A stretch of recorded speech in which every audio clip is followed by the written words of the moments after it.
Hi and welcome back to Stuff About Tutorials. In today's video, we're going to talk about on how you can add members on Slack Workspace. Maybe you want to add your coworkers on Slack Workspace but you don't know how.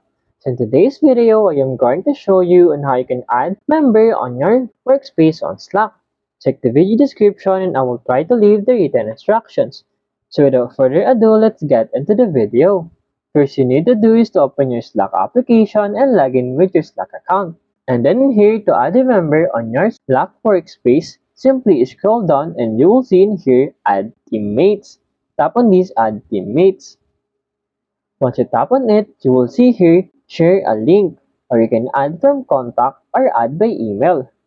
For this example, just tap on this Share a link.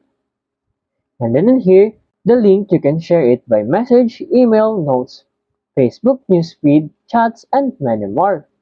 There you go. If you wanted to know on how you can add teammates on your workspace on Slack, that is the easiest way I know how. If you know another way on how you can add teammates on your Slack workspace, leave a comment below. Also, be sure to subscribe for more videos.